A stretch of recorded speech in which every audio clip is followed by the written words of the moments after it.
Cristo Redentor, braços abertos sobre a Guanabara. Do lado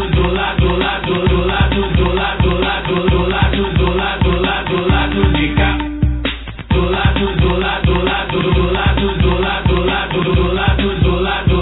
lado de cá. Não tem caô. Do lado de cá. Olá, ouvintes da Central 3. Hoje é quarta-feira, 21 de março de 2018. Está no ar mais um Lado B do Rio, o podcast sobre o lado da cidade que mais do que nunca está presente e vive. Aqui quem fala é o Cício Canete. Estou aqui acompanhado no estúdio Majorem, na Tijuca, pelo time titular de panelistas. Olá, Caio Belandi. Bom momento aos ouvintes, aos panelistas, ao convidado. Agradecer, cara. Acho que a gente, infelizmente, nesse é um momento muito complicado da nossa vida enquanto pessoas engajadas no mundo melhor. Mas, em contrapartida, tivemos um alento aí. Nosso programinha aí, semana passada, bombou, a galera compartilhou, a galera elogiou, a galera agradeceu. E é claro que tem um pouco de narcisismo nisso, né? A gente fica um pouco orgulhoso, mas principalmente porque a gente sabe que a nossa voz está sendo ouvida por pessoas igual a gente, por pessoas que às vezes não pensam exatamente igual, mas que abraçam a nossa causa, e isso é importante pra gente também. Quando a gente debate muitas vezes aqui, a audiência melhorou, estamos sendo ouvidos por mais pessoas, não é porque a gente ganha alguma coisa financeiramente, porque não ganhamos realmente. É mais porque a gente sabe que a gente está aumentando o número de ouvintes, de pessoas engajadas, e as pessoas no Twitter, principalmente, no Facebook, elas falam mesmo que aprendem muito com os convidados que a gente traz, com as coisas que a gente fala, com as coisas que a gente debate. Então, apesar de tudo, e repercutindo a morte da Marielle, a execução da Marielle na semana passada, estamos aqui firmes e fortes para continuar. O ouro de Moscou não se importa com a audiência. Boa noite, Daniel Soares.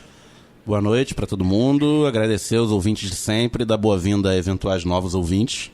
Fica que vai ter bolo. Olá, Fagner Torres, que veio de Burrinho, lá da Chapada até aqui. Boa noite a todos.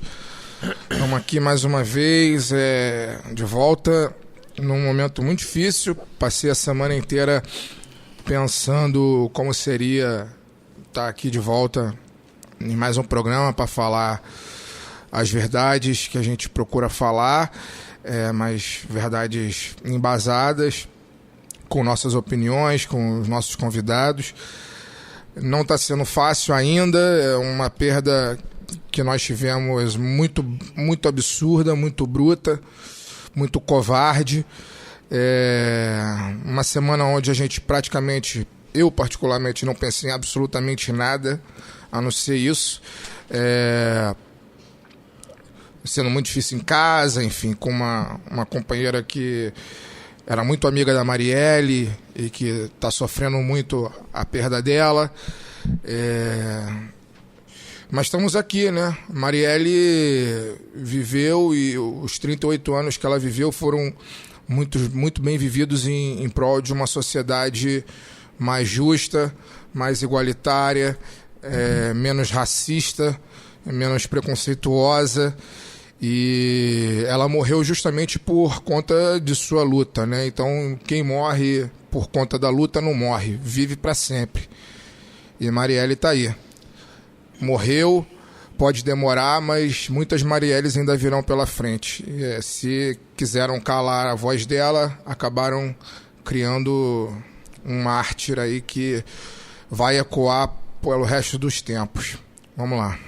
Bom, o programa de hoje traz um convidado muito oportuno para esse momento da cidade e do país, o advogado Fábio Cascardo, membro eleito do Mecanismo Estadual de Prevenção e Combate à Tortura do Rio de Janeiro e também integrante do coletivo Rio de Janeiro Memória, Verdade e Justiça. Bem-vindo, Fábio.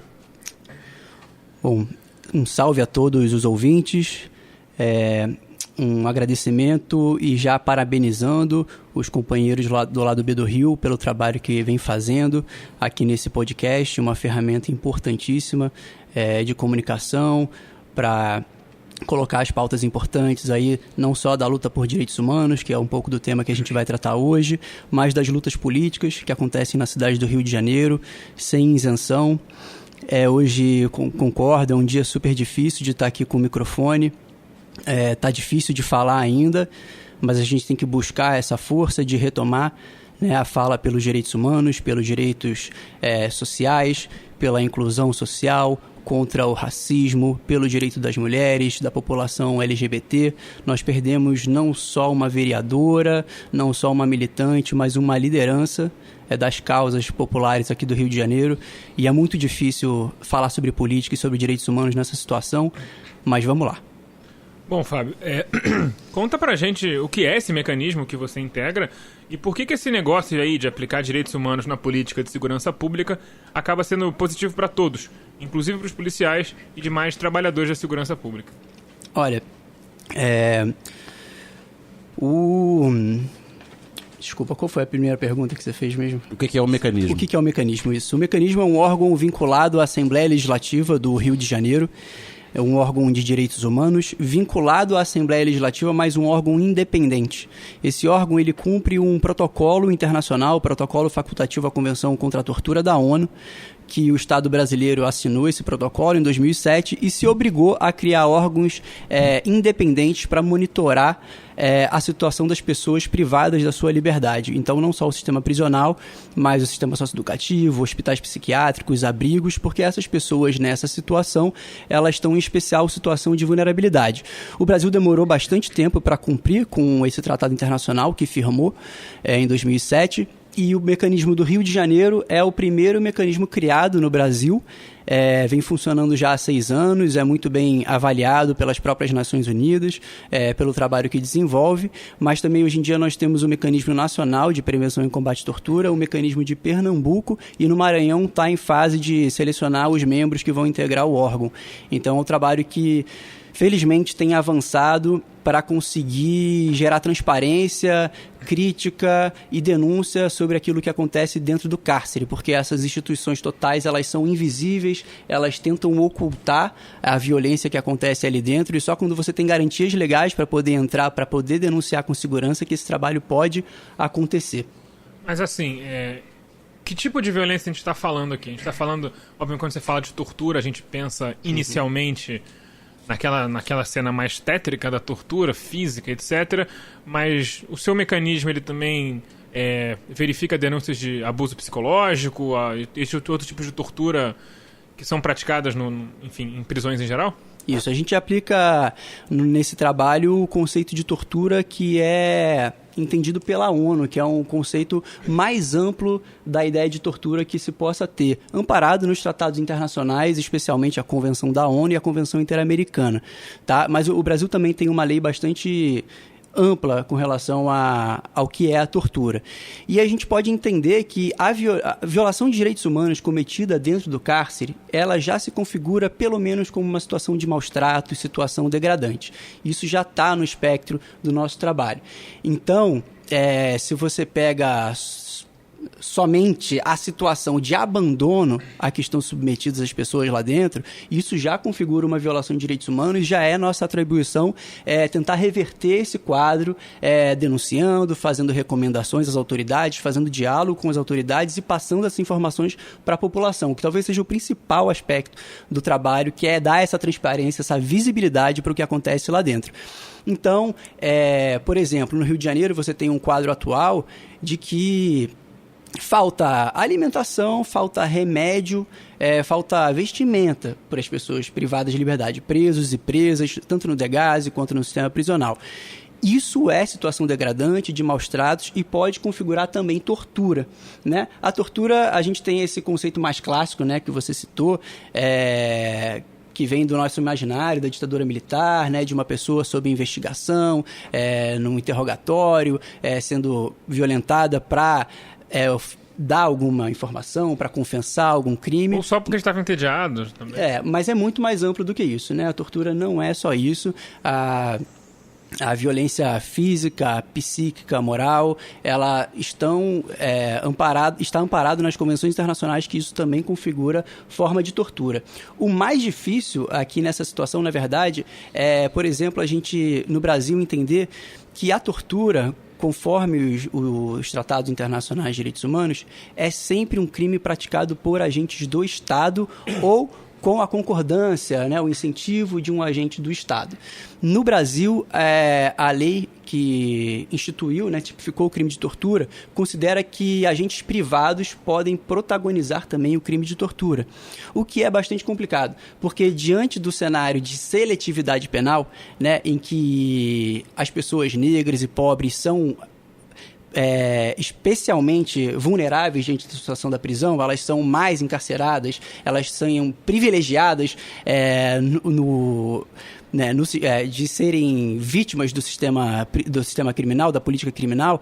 Você, com essa realidade que pessoas privadas podem ser consideradas autores de tortura no Brasil, você tem a maior parte de pessoas condenadas por tortura como sendo babás, pessoas que, enfim, cometem violência no âmbito doméstico e não agentes do Estado, que é o foco da proibição nos tratados internacionais. Então, por exemplo, você está querendo dizer que, por exemplo, se aqui o único pai da mesa, eu acho, Daniel, tipo, um dia ele, sei lá, surtar e der agredir a filha dele, ele seria tratado com maus tratos. Mas se um dia uma prestadora de serviço vier na casa dele, uma diarista, alguém der um tapa na filha, aí talvez ela seja enquadrada como tortura.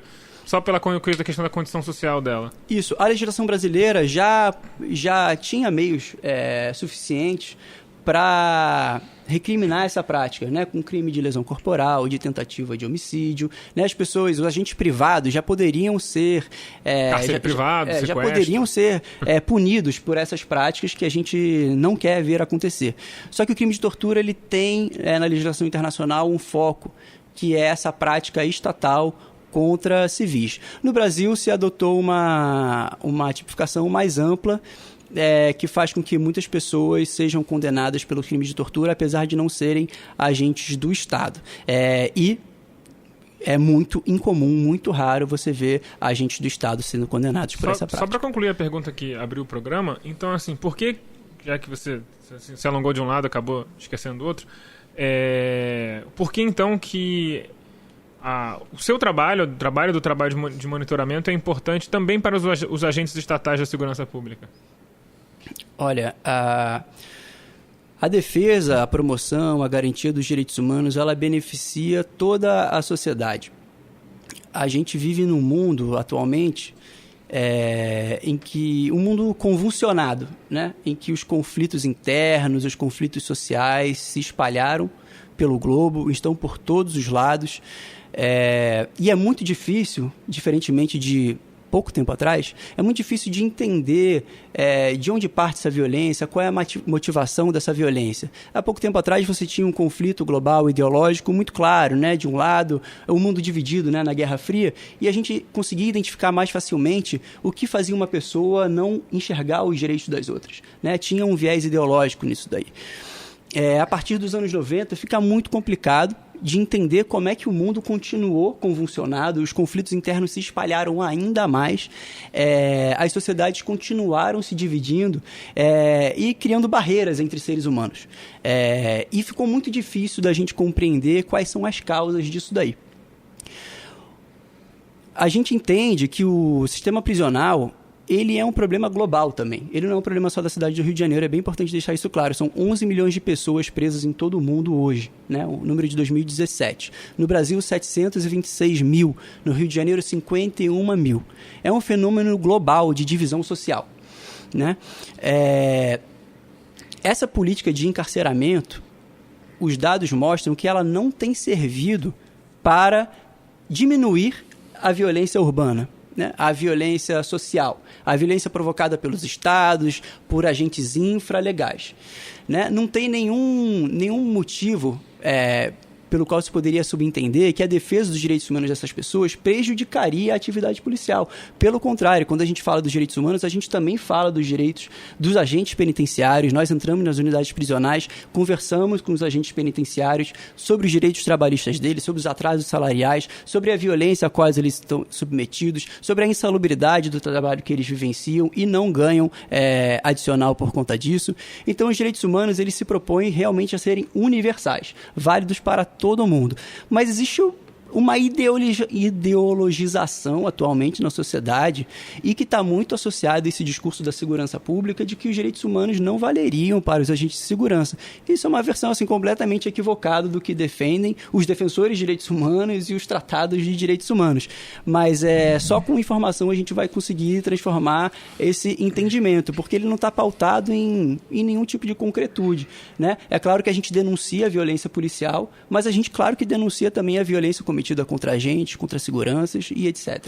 Fábio, aproveitando esse gancho que você falou agora da ideologização, da discussão dos direitos humanos, queria ouvir de você uma opinião a respeito, se você acha que esse fenômeno, que provavelmente possivelmente brasileiro, né, dos direitos humanos como coisa de vagabundo, como coisa de defensor de bandido e etc e tal, se esse fenômeno brasileiro ele se dá especificamente porque no Brasil nós temos uma direita que não tem nenhum apreço pela democracia e não tem nenhum apreço pela vida humana, não tem nenhum apreço pelo republicanismo. Se você acha que esse discurso, a chancela desse discurso, principalmente no senso comum, porque que o Jair Bolsonaro fale que direitos humanos é coisa de vagabundo, ok, eu não espero nada diferente dele.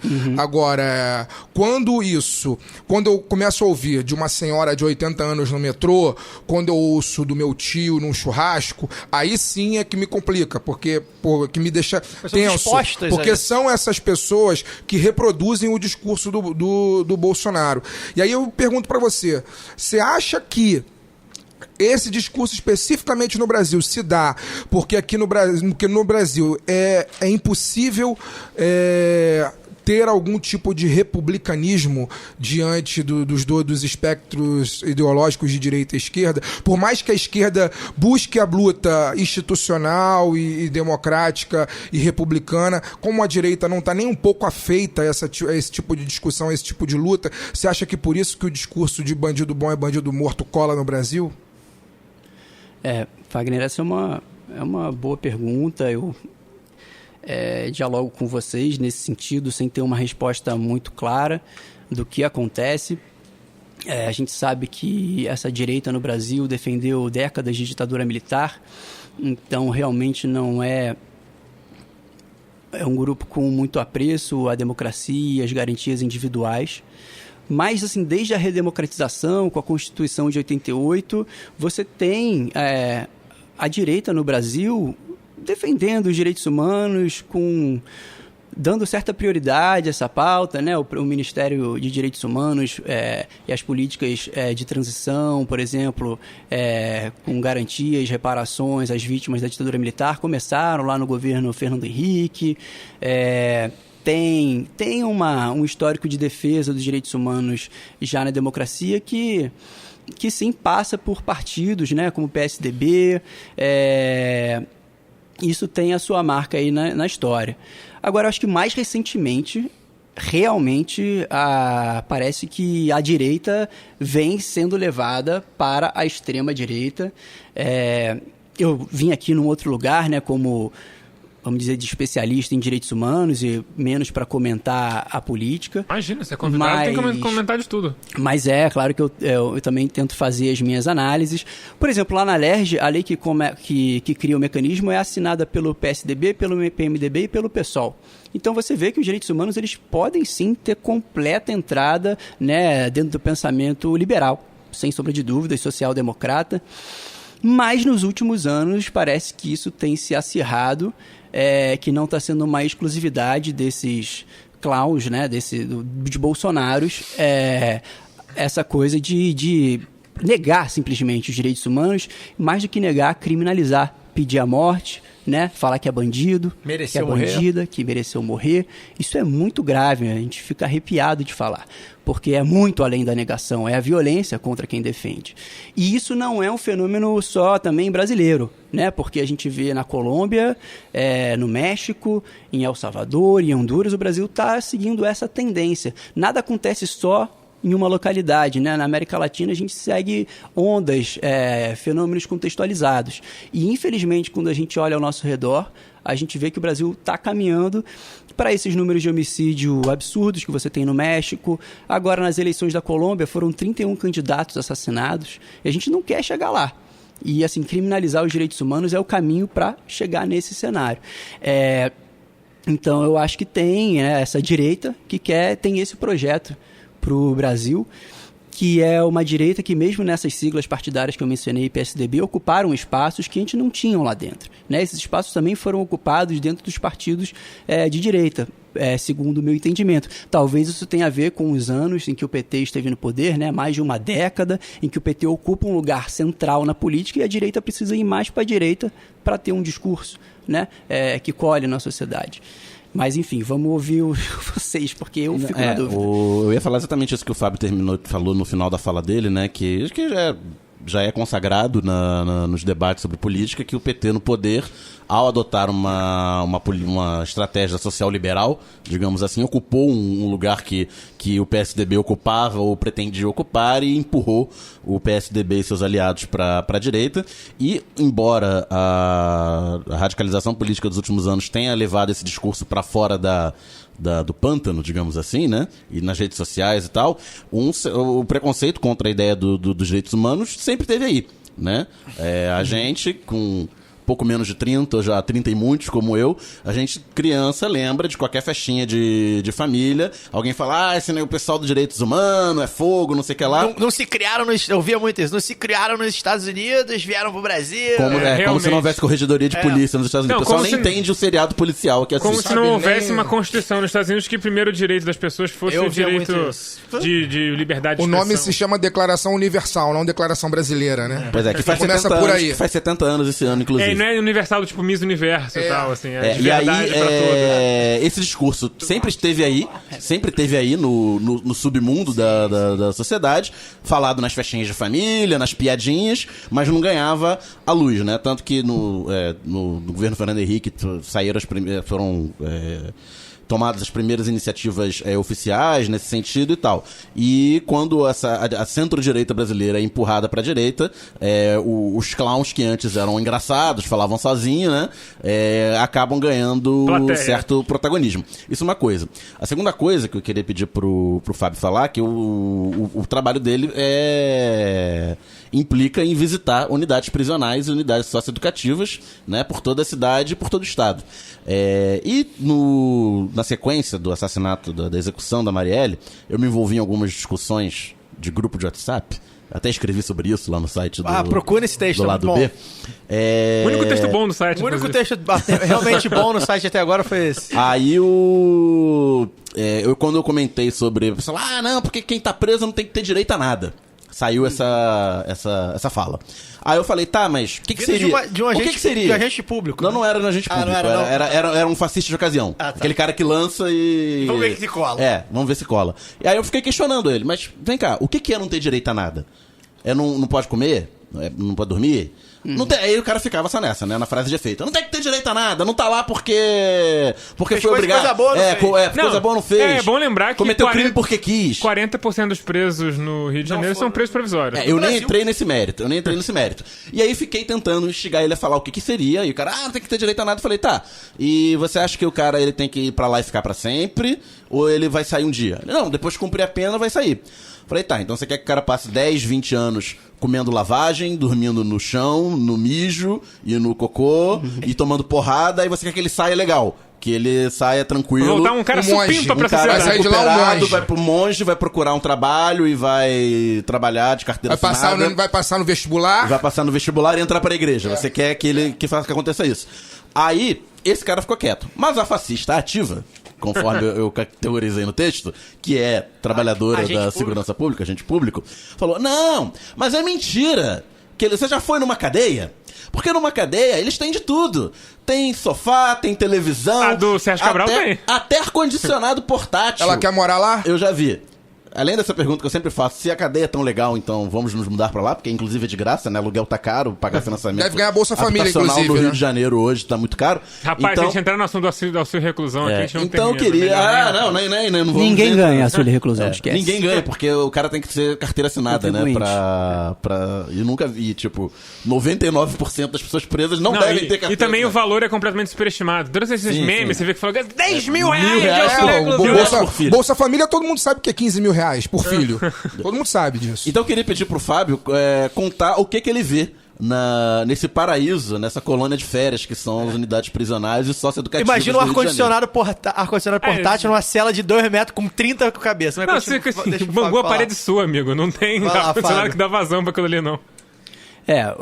Aí, enfim, é um assunto interminável, né? Tudo que a gente vê dentro das prisões realmente beira o imaginável. Só quem testemunha consegue tentar dimensionar o que é estar ali. E lembrando que as violações no cárcere não acontecem só contra os presos, mas contra os familiares que visitam esses presos. Aliás, e como é que lembrando ficou... dos agentes prisionais Desculpa também. te interromper, mas como é que ficou a lei da vedação, a revista vexatória, que tinha sido aprovada, mas foi sancionada? Então, ela... É complexa a história. O governador tinha vetado, a Alerj tinha aprovado, o governador vetou, o governador de parte, né, do Rio de Janeiro, o Luiz Fernando Pezão. Parte nenhuma, inclusive, agora. Quase nenhuma.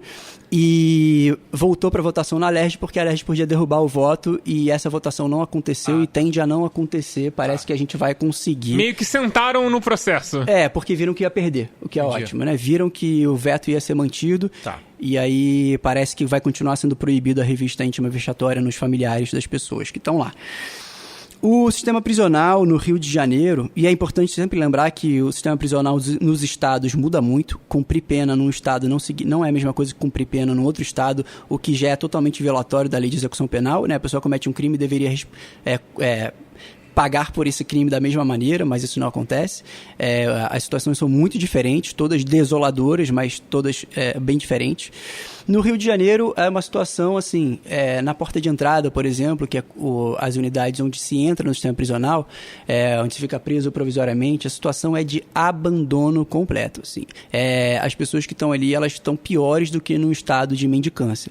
Você entra, você vê um ambiente totalmente sujo, muitas vezes com um filete d'água no chão que vem do banheiro, e as pessoas com feridas na sola do pé, porque de micose, de machucado que está, enfim, infeccionando.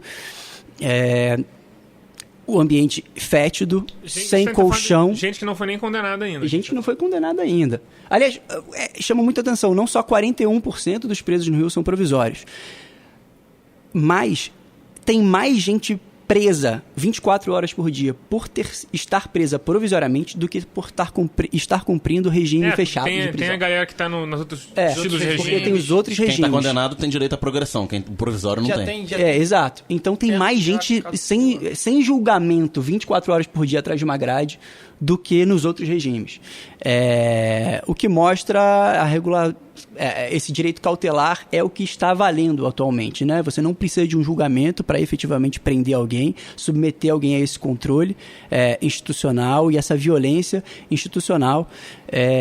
Enfim, isso também é uma tendência na América Latina, o direito cautelar, né? Você prender pelo direito cautelar, esquece o devido processo legal, esquece o julgamento. E essas pessoas estão lá, nesse abandono, sem colchão, sem cobertor. A comida é assim, terrível. Podre. Podre. É literalmente literalmente podre. E quando não é podre, ela se repete o cardápio todos os dias, né? O jantar sei lá, eles chamam de sola de sapato, né? O bife que serve ali. No jantar é um ovo. Teve unidade em 2016 que passou 3 meses comendo ovo frito, os presos. Então a comida, ela não segue um cardápio nutricional, né? Que atenda às necessidades, né? Fisiológicas, humanas. Nutricionais. Não tem fruta, não tem salada. O banheiro é fétido, é claro que é aquele boi, isso todo mundo já sabe. Ele tem que se colocar uma garrafa PET ali para os ratos não subirem e para o cheiro também não subir. Não tem atendimento médico, esse é o pior serviço não prestado pela Secretaria de Estado de Administração Penitenciária. Não tem médico nas unidades, eu nunca conversei com um médico dentro de uma unidade prisional, inspecionando há mais de 3 anos semanalmente. Quando muito tem uma... Mas tem a folha de pagamento? Tem a folha de pagamento. Ter, então, Tem gente recebendo pra ser médico. Tem, nessas poucos, instituições. muito poucos. Aí, como tem dificuldade de fazer concurso, hoje em dia tem uma OS que opera dentro de Jericinó, que é uma UPA, e lá os médicos recebem muito bem, mas a UPA funciona muito mal. Muito mal, assim, absurdamente mal, além de ser a única UPA do estado que não tem uma ambulância, o que dificulta que os presos sejam levados para essa UPA. Pra que funcionar bem se as pessoas que estão presas ali são tratadas como bichos? Mas né? eu acho Piores que bichos. Deixa eu só né? interromper, Fábio, desculpa. Mas eu acho que isso é um pouco do reflexo do que acontece fora. Não tem como não vincular, né? Porque, assim, por exemplo, quando a gente fala de alimentos nutritivos para os presos, é digno. Deveria ser assim. Mas se a gente for parar pra pensar nesse sentido que no lado que de a minha fala fora, próxima seria que no lado de nesse fora sentido não há condições dos trabalhadores, aí a gente bota, né, aquele cidadão de bem, né? Cidadão de bem, que não comete crime, que trabalha. E muitas vezes não tem essa condição, fica difícil a gente... Ou quando tem, ele é manipulado para Fica optar difícil. pela situação nutricional mais desvantajosa. A gente olha, a gente ouve, e deveria ser assim, os presos. Até porque quando a gente fala de preso, e o Fábio pode falar isso bem, a gente não está falando só de gente que matou. Não é só fascínora. A gente só está falando de gente que... Tem gente até com pensão Que alimentar. Gente com 0,1 grama de cocaína. esse E gente que roubou pra comer, gente que roubou pra inclusive. comer, gente que tá sendo acusado de algo que não fez, que... Exatamente. Todo mundo tem um na família, ou que acha que não fez, né? Então, assim, e aí só pra concluir meu raciocínio, que eu interrompi o Fábio, eu acho que, assim, isso reflete muito o que acontece do lado de fora. Eu gostaria muito de ver um presídio e penitenciários que conseguissem ressocializar e tratassem o preso que for, porque eu sou um cara que defendo inegavelmente os direitos humanos, bem tratado, mas aí quando a gente fala, pô, mas do lado de fora, como é que a gente vai conseguir ter, né? Então, assim, acho que é algo que a gente precisa muito trabalhar ainda. E é uma questão que eu gostaria de colocar, que vai ao encontro tanto que o Fábio falou quanto que você falou agora, Caio, que é a visão midiática que se dá para essa discussão. Isso é muito né? importante. A visão da grande mídia, né? Não a nossa, a visão da grande mídia para essa discussão. Quando a gente fala por exemplo, do presídio onde o Sérgio Cabral está preso em Benfica, que descobriram lá lagosta e não sei Queijo mais o quê, importado. e motel e não sei mais das quantas. Ele tinha personal trainer. Enfim.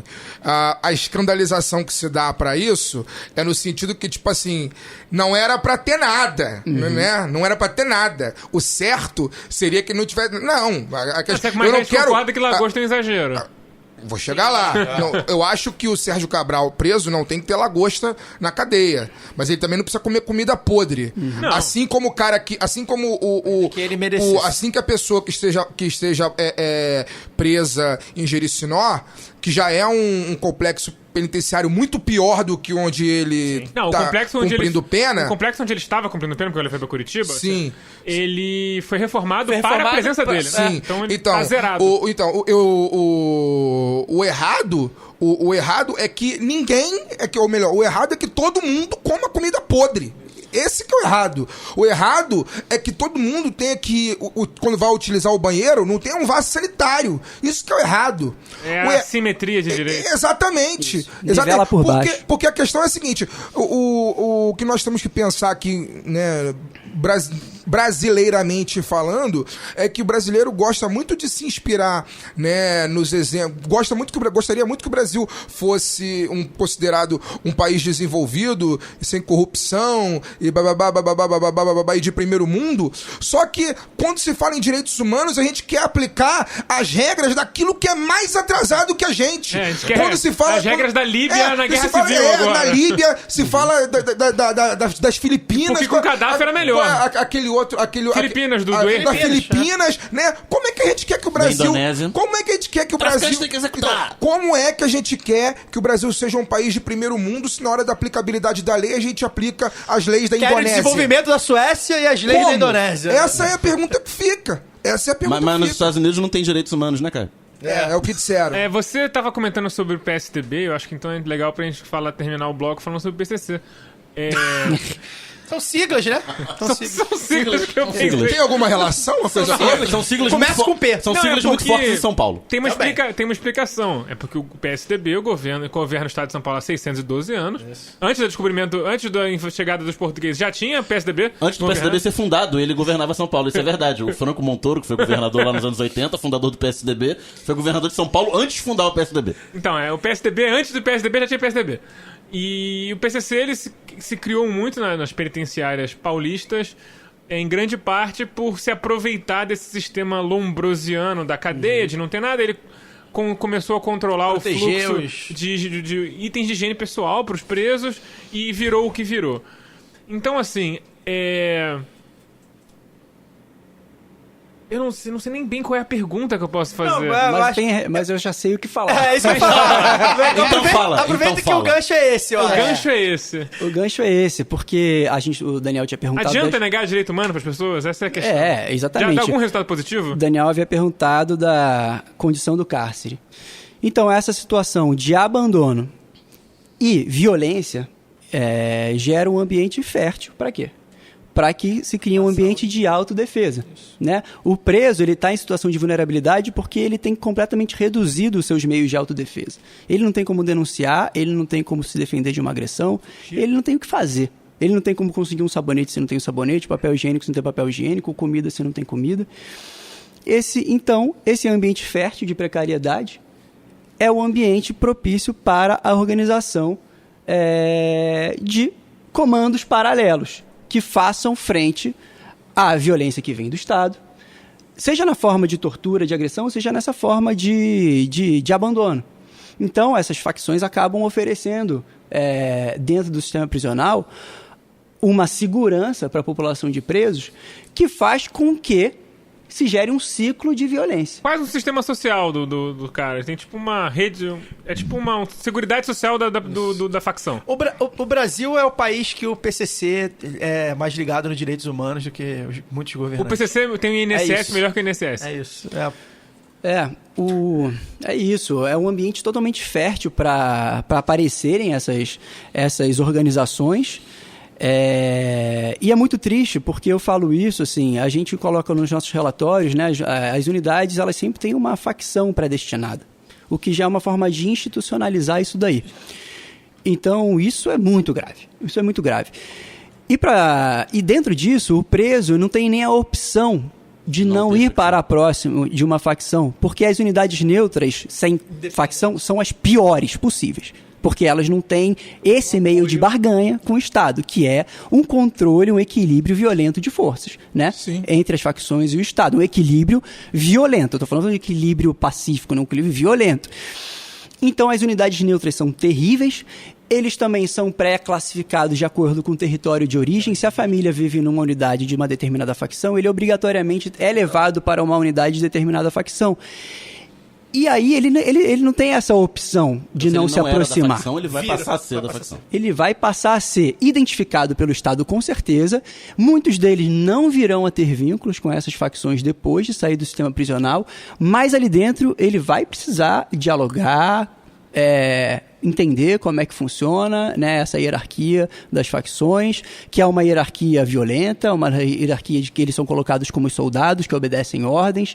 E isso não pode ser desvinculado ao fato de que, vocês sabem muito bem, de que não tenha mais rebeliões nos presídios, né, porque essas rebeliões não interessam para ninguém que esteja nesse jogo de poder armado da segurança pública, seja o poder armado da polícia, seja o poder armado dos comandos do crime, né? Que se tem uma rebelião numa unidade de determinada facção, ela pode sofrer represálias fora da prisão.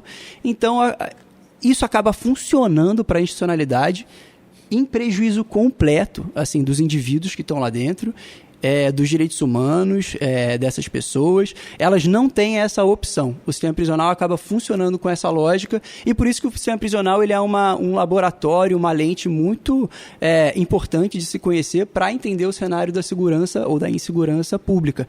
Porque hoje em dia ele é uma peça-chave disso daí, né? Tudo passa pelo sistema prisional. A gente sabe que lideranças de facções estão dentro do sistema prisional e, infelizmente, assim, aí como integrante de um órgão que entra, assim, lá dentro a gente observa as facções organizadas, a gente não dialoga institucionalmente com essas instituições informais, é claro, a gente trata os presos igualmente, todos eles, não sabe quem é chefe de quem, quando a gente percebe que existe uma tentativa de que algumas pessoas não falem com a gente, porque isso acontece lá dentro, a gente busca o diálogo com todo mundo para saber se as pessoas estão sendo vítimas, seja da violência vinda de um agente público ou vinda de outros presos, porque é um ambiente de violência generalizada. E isso é proposital.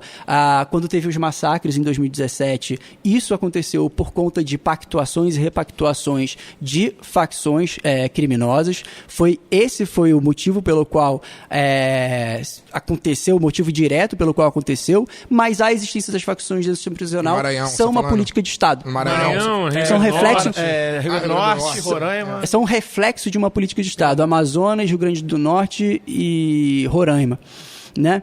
E a Comissão Interamericana, quando se pronunciou sobre o que aconteceu, dos 123 mortes ou mais, falou assim, o Estado precisa prevenir o controle dessas facções dentro desses espaços.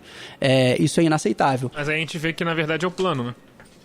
Pois é. Barganha estatal. Já são, eu contei, o Globo fez um mapa no ano, né, quando aconteceram os massacres, de todas as facções que trabalham, que operam dentro do sistema prisional do Brasil, são 68 facções.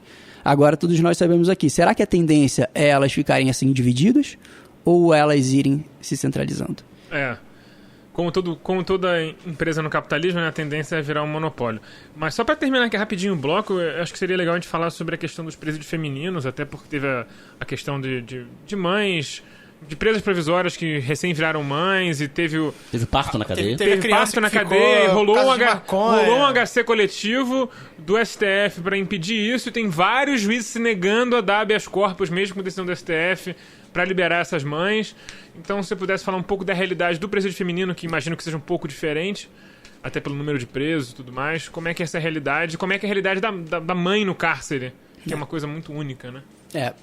Já com o link do que a gente vinha falando antes, as mulheres, elas são ainda mais vítimas da política de drogas que a gente possui, né? O percentual de mulheres presas por associação ao tráfico, assim, para lá é tipo 50%. E no total da população prisional, 28% dos presos respondem por questões relacionadas ao comércio de drogas, o tráfico de drogas. E na população feminina, esse é o disparado o maior tipo penal que a gente vê. E isso, enfim, se acentuou muito nos últimos anos, especialmente depois da Lei de Drogas, em 2006. E, assim, recentemente, os presídios femininos a população de mulheres presas tem crescido exponencialmente, assim, 5 vezes mais do que a população masculina. Então, hoje em dia, as mulheres são o alvo preferencial da política criminal.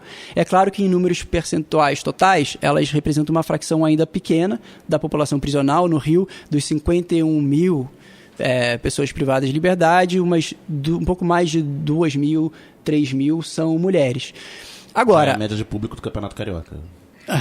Agora, as unidades de mulheres, elas são tão ruins quanto as masculinas.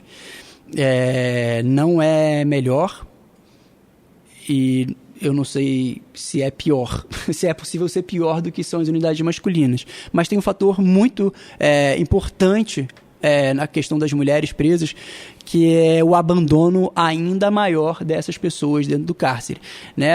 As mulheres não são visitadas por seus companheiros, maridos, elas são abandonadas, né? E aí elas estão mais dependentes das mães, né? Das irmãs, das filhas. Então elas têm muito menos mulheres que são visitadas, e a visita é muito importante dentro do presídio, porque é assim que você consegue remédio, é assim que você consegue uma alimentação suplementar para o período da noite, que você passa 12 horas sem comer. Sabonete, às vezes. E também higiene pessoal. Sabonete, higiene pessoal, absorvente que as mulheres não recebem, hoje em dia é por doação, tudo isso é por doação hoje em dia. O Estado não oferece mais nada no Rio de Janeiro, assim, declaradamente, tá? Não tem mais, não oferece mais. O coleguinha lá que falou que o preso tem que ter direito a nada, já está acontecendo, já está sendo aplicada a política que ele defende. Pois é, então as mulheres estão ainda mais suscetíveis a esse abandono, que é algo muito importante quando você está preso, assim, você não ficar sozinho lá dentro, ter alguém te apoiando aqui fora. E fora, enfim, a sociedade que a gente vive, né, em que a violência contra a mulher é naturalizada, então quando elas pegam o caminhão do transporte, elas são vítimas de agressão, vítimas de violência contra a mulher. Não existem casos de lei Marinha da Penha, por exemplo, aplicada à situação de cárcere, que poderia haver uma interpretação nesse sentido. Um caminhão, enfim, todo lacrado, né? Sem ventilação, ar-condicionado. Bem humana a parada. Elas vão ali apertadas, algemadas. Em regra, todo mundo vomita lá dentro e o carro fica imundo. Quando elas vão para o parto, elas costumavam ser levadas nesses caminhões. Elas passaram a ser levadas no banco da frente, depois de muita assim, insistência, denúncia, luta, no banco da frente do carro do SOI, mas o adequado é que sejam transportadas por ambulância, né? Então é isso. Não tem, por exemplo, tem um ginecologista para todas essas mulheres. Para as 2.800 né? mulheres. Então, é uma necessidade especial que as mulheres têm nessa questão de saúde e que elas também não são atendidas. Então, a gente acaba pensando que a situação das mulheres é agravada. A superlotação das unidades é muito acentuada, talvez não tenha nenhuma com os níveis de superlotação que a gente vê em algumas unidades masculinas, mas estão superlotadas, são vítimas de violência, o abandono é mais grave ainda. E o que motiva a prisão, aí chama mais atenção a maior quantidade de prisões relacionadas ao pequeno comércio de drogas, assim, ao ínfimo comércio de drogas. A prisão provisória, que também o percentual é muito maior. A maior parte não violento, né? Provavelmente. Não. É tudo não violento, é quase 100%. 100%, assim, realmente o que você tem, assim, de violência que chama atenção nas unidades femininas é quando você vai ver lá que tem uma cela relacionada ao homicídio. Aí você entra na cela e percebe que muitos desses homicídios são mulheres reagindo à situação de violência doméstica. Então, assim, é um quadro desolador. É sempre bom lembrar que preso não vota, né? E todo camburão tem um pouco de navio negreiro. Preso... Condenado tem não direito vota. a voto. Não, condenado não vota. E provisório pode votar. Mas também não deve... Provisório tem direito a voto, mas não vota porque nunca leva porque não dão... Justifica. Mas enfim, vamos passar pro caô da semana.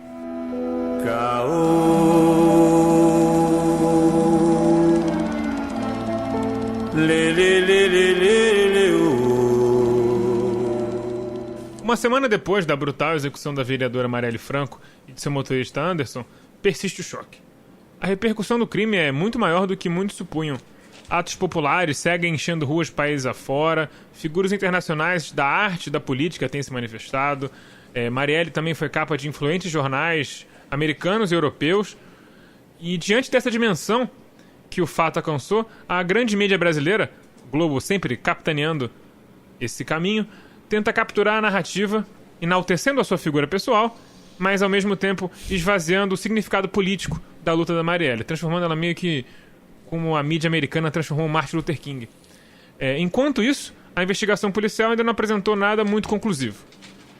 Então, assim, vamos começar o bloco da seguinte maneira. O Fagner não pôde estar aqui presente, né, na semana passada, então, e ele tem muito a falar, então a gente começa com a fala dele e depois a gente puxa para essa questão da roubo de narrativa. Na verdade, eu não tenho muito a falar, não. Eu não tenho nem o que falar sobre isso. Eu não consigo falar muito sem embargar a voz ainda sobre esse assunto, não. Enfim, a gente foi pego muito de surpresa, porque se falando, né, de crimes políticos, especialmente na cidade do Rio de Janeiro, a gente vem ouvindo há muito tempo aí que a pessoa que foi ameaçada por muito tempo, etc, o Marcelo Freixo, e a gente nunca imaginava que ia acontecer um negócio desse com a Marielle, sobretudo depois que aconteceu, e que ficamos sabendo que ela não estava sendo ameaçada nem nada. Enfim, foi uma coisa que pegou todo mundo como diz a minha coroa, pegou todo mundo de calça curta e causou essa sensação de estupefação, assim. Passou uma semana e eu não sei muito bem ainda o que pensar sobre o assunto. Não consigo, teorizar internamente os motivos, os supostos executores. Eu não consigo ter clareza sobre o que aconteceu, porque é uma situação muito absurda, assim.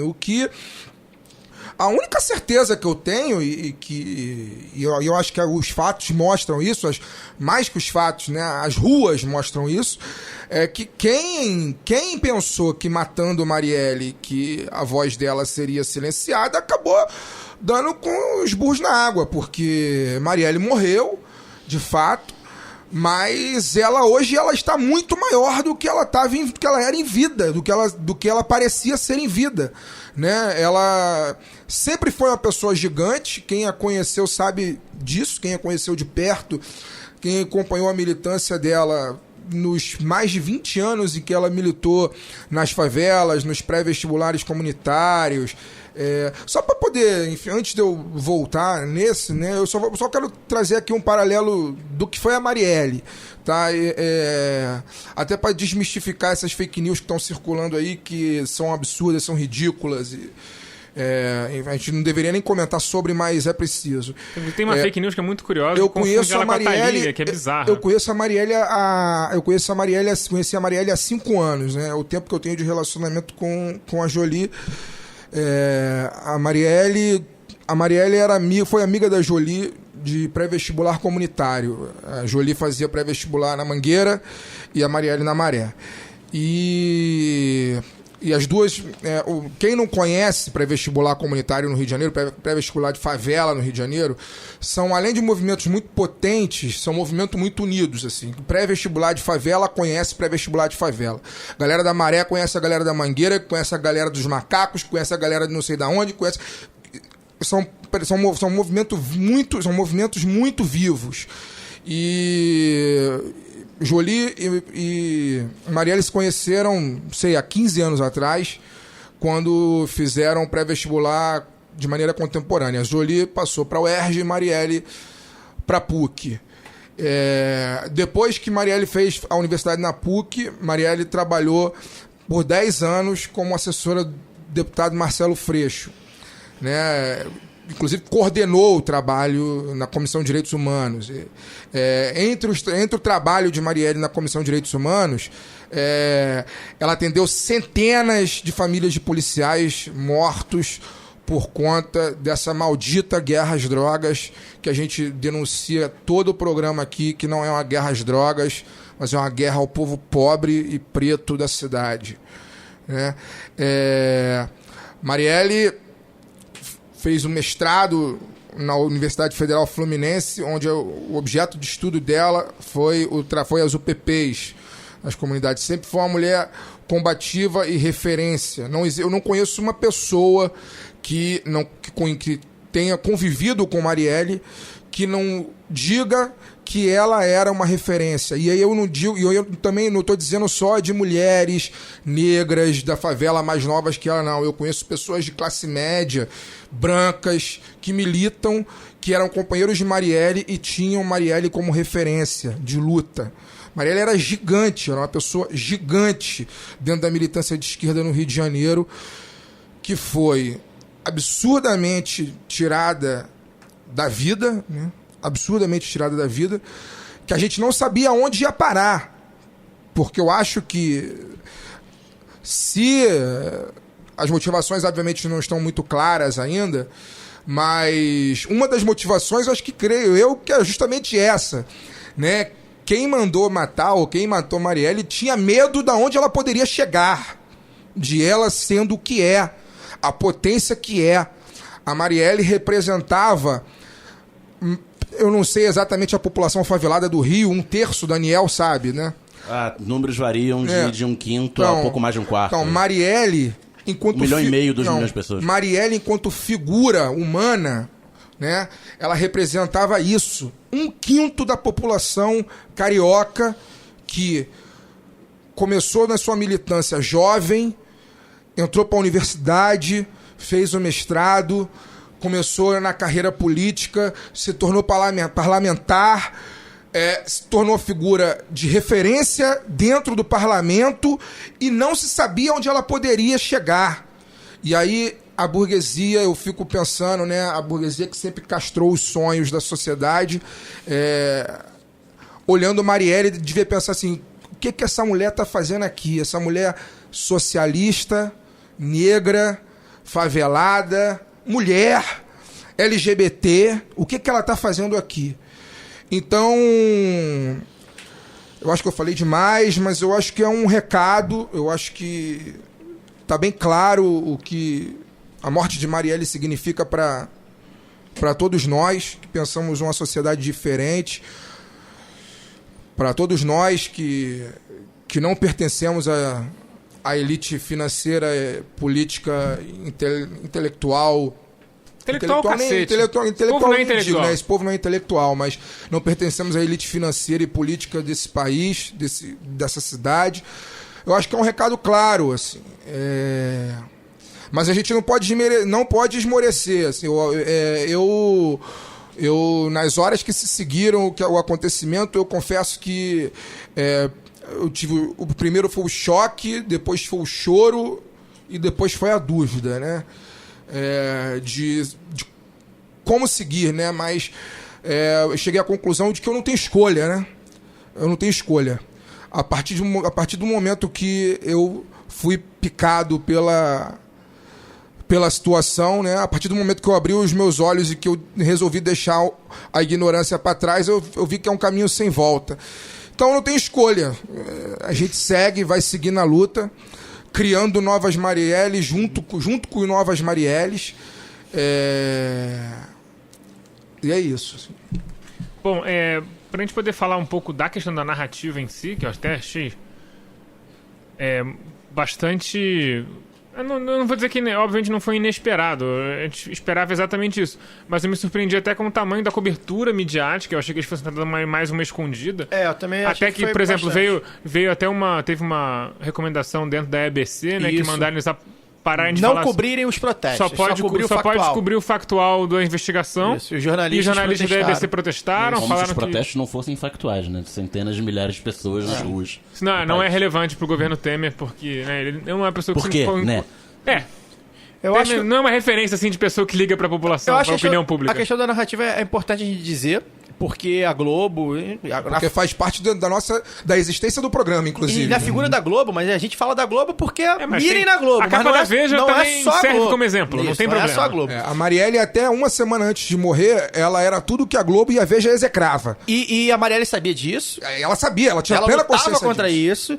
E eles agora vão tentar, e a gente vai ouvir muito isso também dos famosos isentões, que o Daniel gosta muito de falar, dá como se a morte dela fosse, e a gente falou isso aqui na quinta-feira, um crime nesse balaio dos crimes urbanos do Rio de Janeiro. Tá aí a capa do Meia Hora de ontem? Mais um lamentável, um dos 60 mil homicídios. Mais um dos 60 mil. Dizer que era uma mulher e mãe, não que ela não fosse, mas que como se a figura pessoal da Marielle importasse mais que a política. Nesse caso, não. Eu afirmo, sem dúvida nenhuma, que a figura política da Marielle, com todo respeito à companheira dela, à irmã dela, à filha dela, que, enfim, talvez as pessoas conheçam, eu tenho certeza absoluta que a figura política da Marielle hoje é mais importante que a Marielle Pessoa. Tanto é que ela deu a vida por essa certamente não foi a Marielle Pessoa que foi caçada e assassinada. E, inclusive, ela deu a vida por isso.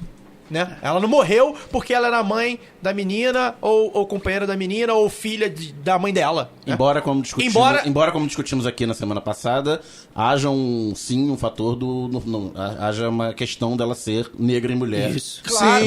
Sim. Encorajou os assassinos, com certeza. O que eu tô querendo dizer é que é um corpo mais matável do que os outros. Essa morte, gente, essa execução, ela é muito clara. E ela é um recado para todos nós, de alguma forma, uns mais, outros menos, de como isso pode ser, de como eles calam as pessoas. Eles quem? Acho que é importante a gente dizer isso. Eles quem? Então a gente precisa tentar ligar os pontos. Tá fazendo 7 dias hoje, quarta-feira. 7 dias, daqui a pouquinho vai fazer exatamente. Só sabe-se que as balas eram da Polícia Federal em 2006. Que um lote roubado, que apareceu, que sumiu, em outras, pelo menos 2 chacinas. 2 chacinas em São Paulo por agentes policiais. Uma chacina em São Paulo e uma no Rio de Janeiro, em São Gonçalo. Isso. E apareceu na imprensa que uma testemunha, protegida por anonimato da chacina de São Paulo, do processo da chacina de São Paulo, falou que os policiais do grupo que cometeu a chacina era conhecido por revender munição ilegal para policiais do Rio de Janeiro. Até Então, porque, esses enfim, são os fatos concretos que foram divulgados. é isso que a gente tem. Né? Então, eu acho que fica cada vez mais claro. É uma hipótese, enfim, eu não tenho como provar, mas é uma hipótese que eu tenho muito firme na minha cabeça. Que foi gente ligada à milícia, policiais, ex-policiais, etc. Então, a gente sabe sempre que quando a gente fala de milícia, há um envolvimento de políticos, do Estado, de alguma forma. Então, Eles são agentes do Estado. são né? agentes do Estado, então é importante a gente fazer esse paralelo. E sendo milícia, eu também tenho a hipótese, que não sei se a gente semana passada chegou a debater, mas a gente tem debatido bastante no WhatsApp, que também, pra mim, foi sim uma forma de mandar um recado pros militares, né, das Forças Armadas. E aí entra na teoria que a gente acabou de falar, que pegou a pessoa mais matável, Isso. entre aspas, Como? né? Como? Pra mandar um recado pra Se terceiro. livra ao mesmo Vou tempo de explicar. alguém inconveniente. Isso. 2 coelhos com uma cajadada só. Foi minha primeira hipótese e eu tô com ela até agora. Vamos ver se alguém... Não, também não descarto as outras. Eles matam alguém que pra eles, enfim, incomodava. E ao mesmo tempo diz pra intervenção, pros interventores, pros militares das Forças Armadas, Abre aqui, o ó, olho. aqui não é brincadeira. Esse recado por quê? Porque a intervenção das duas, uma. E aí vou deixar o ouvinte escolher qual que ele acha que vai acontecer. Ou as Forças Armadas iam limpar a polícia do Rio de Janeiro, Menos provável. mas enfim, se os ouvintes acharem que é. Ou as Forças Armadas seriam mais uma organização para ganhar o seu trocado Tem que dividir o bolo. dividir o bolo aí nesse jogo aí que tem, enfim. Bota o sonzinho do Silvio tabuleiro da Santos, segurança certa pública. resposta. Então, assim, eu acho que pra mim são 2 coelhos com uma cajadada só. É um recado, é indiretamente intervenção, apesar de matar uma pessoa que era a favor, era contra a intervenção. E, inclusive, se foi muito apagado, foi a coisa mais apagada na mídia. Inclusive, porque se mata uma a favor, talvez ficasse muito claro que era pró-intervenção, talvez então eles não queriam isso. Agora, não descarto nenhuma outra possibilidade. E temo, como falei acho que na quinta-feira passada, temo que esse crime fique muito mal resolvido. Que seria o ápice da desorganização e da má-fé do Estado. Pegando A gente não tem ninguém pra acreditar que esse crime vai ser resolvido. Não sei nem se... Temo que não peguem nem 2 perrapados aí e falar, assume essa porra aí. Temo por isso. Porque 7 dias se passaram. Eu já vi casos... Se fosse pra arranjar 2 bundas rachadas, já tinha arranjado. Se quando mata delegado, normalmente eles arrumam uns bunda rachada. Quando mata PM, normalmente eles pegam uns bunda rachada. Não teve nada. E no Brasil, zero comoção. E no Brasil, a verdade é, o sistema, o único poder que o sistema respeita no Brasil é a mídia. E enquanto a mídia tiver com os olhos voltados para esse caso, vão ali e tal. Estamos investigando. Vão estar trabalhando e tal. Estamos trabalhando. Mas para que a mídia. dar alguma satisfação. Mas para que a mídia tire os olhos desse caso, basta que aconteça um outro absurdo. Sim, Basta o famoso Lula preso amanhã. Lula preso amanhã. Se o Lula É uma possibilidade grande pra semana remota. que vem. Até o dedinho, remota, né? dedinho do Neymar, vem Copa aí. Tá? Basta. A mídia não vai ficar cobrindo isso. Se o Neymar perdeu o dedinho... Gente. Enquanto estamos discutindo aqui, se Lula tivesse sido preso, a gente sabe que o tema da mídia já mudou e corremos o risco de que o caso Marielle não tenha mais a comoção que está tendo. Bom, agora voltou meu microfone. Se o Neymar perder o dedinho amanhã, é capaz de esquecer ainda mais dele. Pois é. Então eu acho que é importante a gente falar isso, porque a mídia vai... Infelizmente, a gente vai precisar dela, mas ela vai roubar a narrativa. Fábio, tem alguma consideração aí?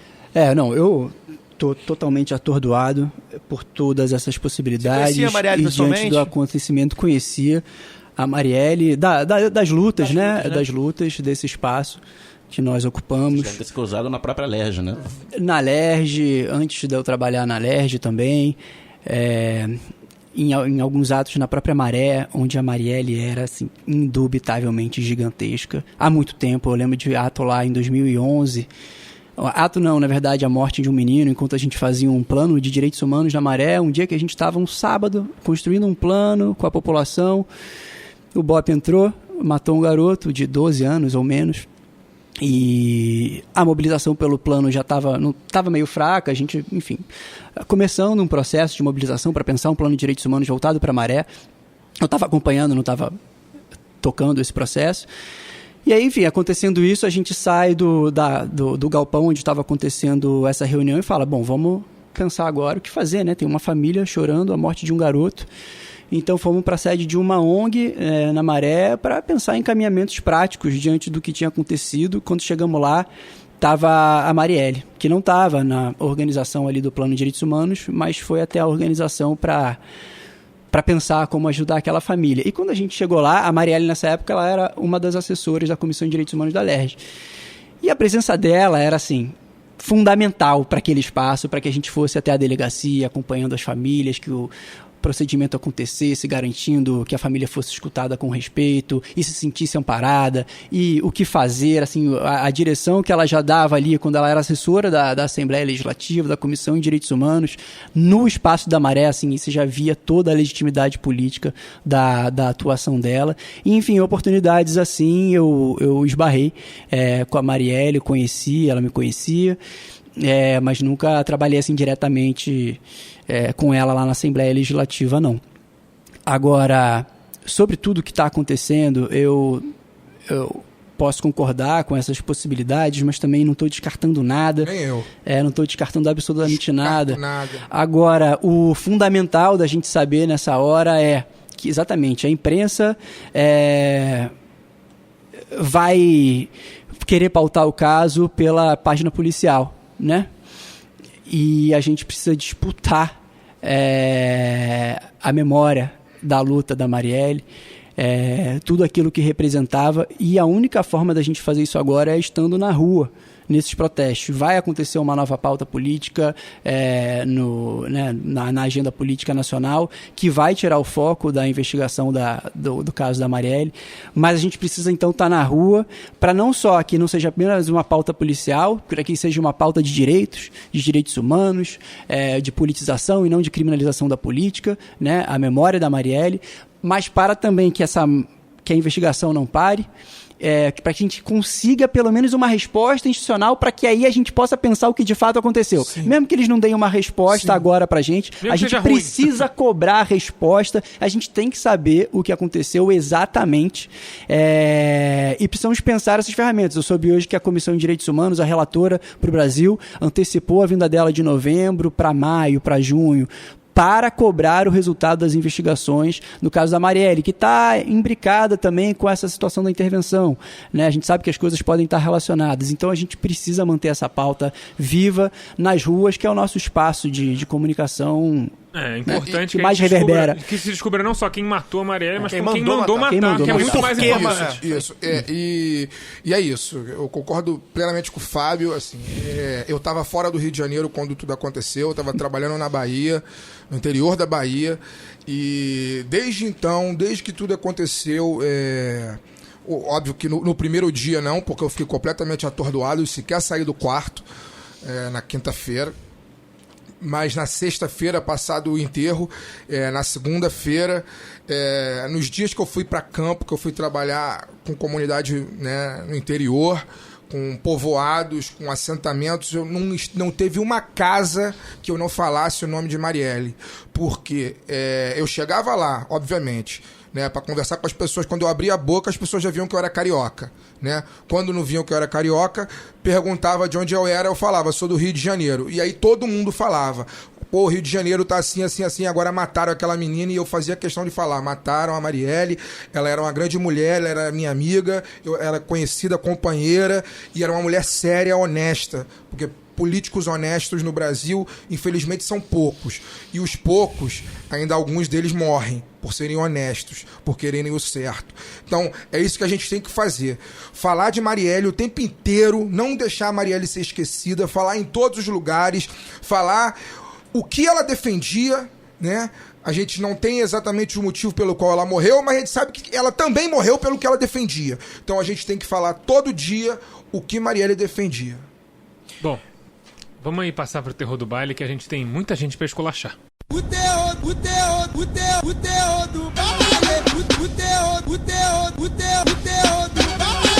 Nos primeiros dias após o assassinato de Marielle, a direita ativista nas redes sociais... Gula. Ativista é um nome até... não vale. Ativismo parece uma coisa tão legal, né? Direita ativa. Direita ativa nas redes sociais. Ativista. Tá no ar, né? Ativista. Os lactofascistas vivos. Lactofascistas vivos. se estrebuchou na tentativa de matar Marielle por uma segunda vez, inventando todo tipo de calúnia a respeito da vereadora, usando o meio, né, como para escancarar o seu ódio racial e social. Dentre estes, destacamos para o prêmio a desembarga louca Marília de Castro Neves Vieira, que se prestou como desembargadora, como agente pública, com uma mulher que tem direito a Investida 7 de um cargo. assessores dentro do seu serviço, do seu ofício, espalhar a chamada fake news e se defender dizendo que não teve tempo de conferir, que ela só estava apenas compartilhando o que o povo estava falando. E, obviamente, é aquela coisa. Quando uma pessoa pública com um cargo público desse fala, as pessoas pensam, não, mas ele é desembargador, ele deve estar sabendo de uma coisa que você não sabe. Exatamente. Eu passei por isso, porque um conhecido meu... E aí depois a gente fica que não sabe de nada. Inclusive a gente pode listar aqui meia hora de merda que ela falou. Não só não sabe como é facilmente enganado. Um conhecido meu postou a matéria, eu acho que algum local repercutiu, não a postagem dela, mas o que ela disse. Não, é até importante falar isso. Fala isso. Rapidinho, porque assim, muitas... Faz a denúncia. Uma denúncia aqui. Acho que é o Leandro Demori, acho que é Demori. Ele é jornalista, acho que do Intercept, da revista Piauí, não lembro agora. E ele falou um negócio que é verdade. Intercept. Ele falou um negócio que é verdade. Os grandes meios, né... Veja, mas enfim, Globo, G1, Extra, etc. Estadão, Folha. Eles deram a notícia com mais ênfase na acusação falsa da desembargadora do que pra dizer que aquilo era falso. Eles criaram um veículo. Desembargadora usa fake, até tinha uma lá, a desembargadora usa fake news pra acusar, abre aspas, Marielle era envolvida com o traficante. O certo, eles querem passar que a manchete é isenta, era neutra, só quando ela não é isenta. Exatamente. Porque ela tá ratificando uma falsidade. Achei Se ótimo. ela quisesse ser isenta, seria, no máximo, desembargadora espalha boatos pela internet. Isso aí, foi ótimo essa postagem do Leandro, porque mostra que isso reforça. Ele citou lá um site chamado Aos Fatos, que eu acho que é um desses de boatos, e disse lá... É um desses que investiga, que fact-check, ele fala, e botou lá, Marielle não teve caso com o traficante, não foi casada, não. Então, assim... Inclusive, se eu soubesse a idade do Marcinho GP, saberia que é impossível toda a história. E aí, a gente vai ter Você nem sabia quem era. Eram dois, Um morreu em 2000. Um matou o outro, pô. Sim, um matou o outro. Deve ter sido uma disputa de copyright. Um amigo... Já pensou se o garotinho fez isso? Dá o tiro, vai matar o... Qual o garotinho? O verdadeiro garotinho. Bem menos mal. Um amigo meu conhecido meu compartilhou essa matéria com a seguinte legenda: e agora, quem está falando é verdade. Ainda bem que foi no Facebook. Pô, tá bem claro, hein? Você viu. Nunca foi tão claro. Ainda bem que foi no Facebook, porque se ele falasse isso pra mim, eu tinha arrebentado ele de porrada. Mas ainda bem que foi no Facebook. Mas ainda bem que foi no Com Facebook. razão. Dá pra só cancelar. Ainda bem que foi no Facebook. Não, eu não cancelei o feed, não. Eu escrevi lá pra ele e falei, olha só. E, inclusive, o pessoal está recolhendo denúncias falsas na internet. Vamos denunciar. Aguarde o amigo processinho. Vamos entregar aos advogados. E se você entrar nessa, meu amigo, espero que você tenha o que perder na carteira. Porque você vai perder. E aí ele apagou a postagem, enfim. Quem tem. Cara, o que eu posso dizer? A desembargadora é um reflexo do judiciário brasileiro. O judiciário brasileiro a Tem texto sobre isso no lado B. É um reflexo do judiciário brasileiro. Os bons juízes, os grandes juízes... Ele cita por nome. Os Nilo Batista da vida, o João Batista Damasceno da vida, enfim. Casara da vida. A gente conhece pelo nome. O resto, o judiciário brasileiro... O André Pachá, os judiciários brasileiros somos todos Marília. A verdade é essa. Tem mais Marília do que Damasceno. São milhões de Marílias para 2 Damascenos. Essa é a verdade. O judiciário brasileiro é classista, é racista. Basta dizer, no dia em que estava sendo feito o velório e o enterro da Marielle, os juízes estavam na rua protestando contra corte de auxílio moradia. Vocês querem mais o quê? Precisa falar sobre o judiciário brasileiro? É a instituição mais corrupta do país. Mais corrupta, mais racista, mais classista. Não tem o que dizer. Somos todos Marília. Certo, vamos só voltar a Marília, Porque, assim, ela não é juíza de carreira. Ela foi desembargadora pelo 5º Constitucional. E ela era do Ministério Público do Estado do Rio de Janeiro. E virou desembargadora durante o mandato do então marido dela como procurador-geral de justiça do Eu Estado. imagino que não tenha Marcão nenhuma Vieira. relação. Grande amigo do Só Sérgio estou Cabral. dando a informação, não estou fazendo nenhuma ilação. Inclusive, o Estou Marfan dando Vieira a ainda informação. ele foi eleito 3 vezes seguidas, eu acho. Acho Não, que 3 vezes ele- não pode, só pode 2. É, mas ele então deve ter é- ficado um tempo fora e voltar. Ele foi e voltou. Foram 2 mandatos seguidos nos governos Garotinho e Rosinha. Ah, tá. E depois mais um Teve um mandato revival. no governo Cabral. Agora, Mas pensando- ele não descobriu nada de ruim do governo Cabral. enquanto Inclusive, ele era procurador. inclusive tem uma... Agora eu não vou lembrar o caso, mas Inclusive, tem, arquivou muitas denúncias. ele arquivou uma denúncia, que aí quando o PGJ ele arquiva uma denúncia, você vai pro conselho ratificar. O conselho E desarquivou. pela primeira vez na história do Ministério Público do Estado do Rio de Janeiro, votaram por unanimidade pra desarquivar um negócio que tinha arquivado. Contra quem? Contra o Sérgio Cabral, mas não lembro o que era. Cachorro morto também, né? Não, mas- Não, mas ele, na Agora- época agora é não. bom, Não, na foi no época não. começo. Foi durante o Ah, mandato. foi durante o mandato. Ah, tá. Não, eu só queria falar uma Ele coisa. agora Desculpa, tá batendo no eu só bico. queria falar uma coisa sobre a Marília. Agora virou passeio. Por que essas fake news correm tão fácil? E as pessoas, como o conhecido Fagner, aceitam tão fácil? Porque as pessoas querem que seja verdade. Óbvio. É Dentro isso. da concepção delas, É isso. uma mulher negra... Não pode ser vereador. entre aspas, Não pode defende ser honesto. bandido. Não, da favela? Da favela? Deu não pra tem como. traficante. Se ela chegou lá, É isso. se ela é da favela, de uma favela dominada pelo tráfico, É bandida. ela foi patrocinada pelo tráfico. Sim. E se ela é mulher, ela foi mulher pra de traficante. claro. Mas é óbvio, Sim, na cabeça dessas pessoas. Um outro... E quando expostas à verdade, elas ainda assim não conseguem aceitar. Elas no máximo quando dão um braço a torcer, se você Ficou fala na que tá dúvida, acontecendo, ficou na então, ela fala assim, vamos ver. E o Fica na outro... dúvida. Eu tive um outro conhecido que trabalhou comigo numa multinacional. Quando eu trabalhei numa multinacional, não vou fazer merchan aqui, até porque ela destruiu Mariana. Destruiu um rio.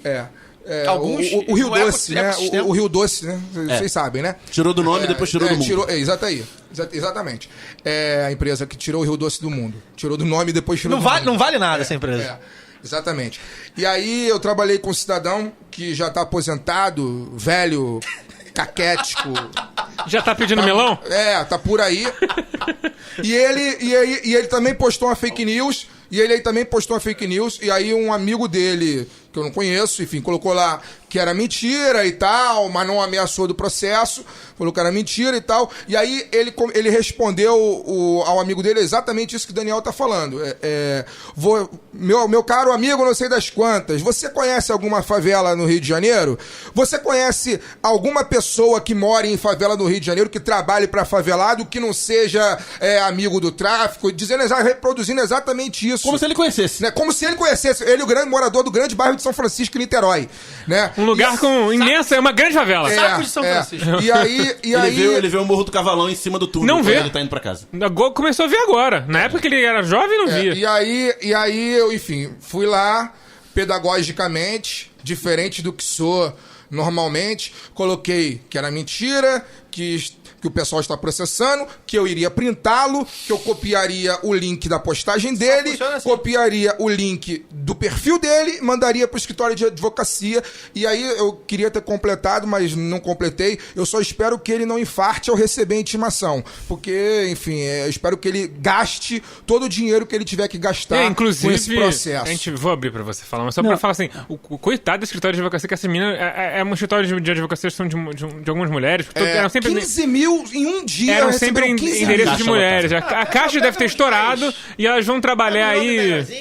Coitadas, 24 horas por dia, por Mas mês. precisa né? de todo mundo, aí não. é Se- trabalho, se amigo. pegar- Aí é militância. Pega os mais ricos. Pegar uns 10, 15 mais ricos, tomar um dinheiro, tu vai ver que os outros vão ficar pianinho. Fala. Não, mas aí não é trabalho, é militância, cara. Militância não tem limite. A parada é essa. A militância não tem limite. Não. Se tiver que virar à noite, a gente Não, vira é à noite. óbvio. O que eu quero dizer é que assim, É impossível. elas 15 vão mil é parar a impossível. vida por meses pra conseguir dar Sim, essa é vazão. impossível, é impossível.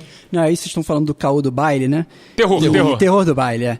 E realmente essa situação, enfim, tá tudo interconectado aqui, o que a gente está conversando.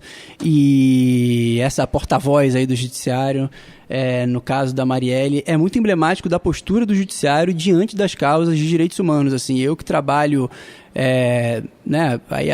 desde 2010, saí da faculdade, trabalho em órgãos de direitos humanos da sociedade civil, do Estado. nunca conseguir ter um diálogo institucional permanente com o judiciário. Nessa pauta prisional, e aí tem muito a ver com a questão dos agentes de segurança, né?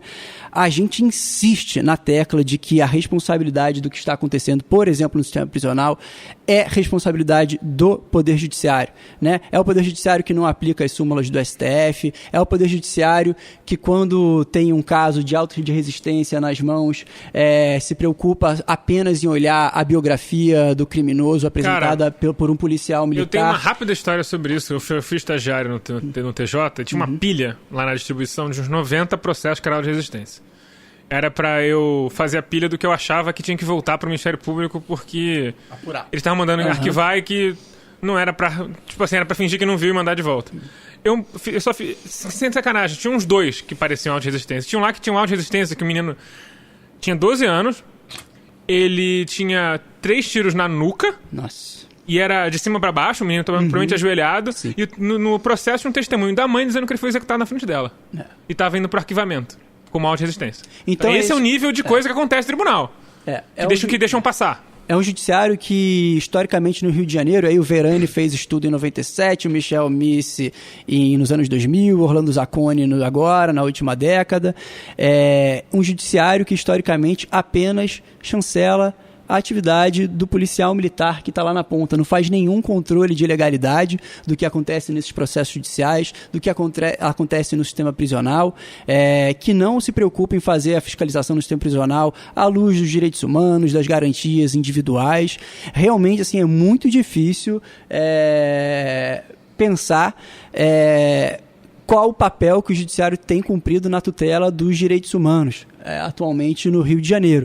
E aí vem uma desembargadora, né, se posicionar publicamente dessa forma. Não sei nem se devia ter um Facebook, né, para falar assim. O Fagner fala muito isso sempre. Poderia ter um privado para teus amigos dela. Poderia ter um Facebook eu não sei. pra postar foto de gatinho. Eu falo isso sempre. Mostrar Mas foto de viagem. se posicionar de casos que podem chegar até o tribunal, né, os seus colegas, assim, é de uma responsabilidade muito grande. E, infelizmente, a gente sabe que não vai ter uma sanção à altura do atentado que essa desembargadora está cometendo contra a memória da Marielle e contra a democracia. Nessas horas, o que mais choca, na verdade, porque assim, o corporativismo é um conceito que me foge em geral.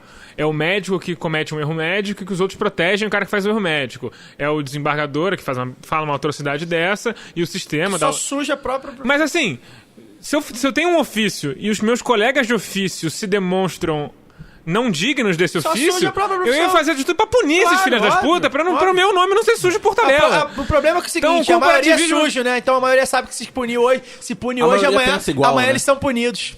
É igual o deputado, né? Por que o deputado se protege? A maioria, né? Obviamente. Porque ele sabe que amanhã é o nome dele na... Mas eu entendo, realmente, em tese seria isso. Mas enfim, fica aí o prêmio, merecido. E ela só Queiroz falou do Jean Willis.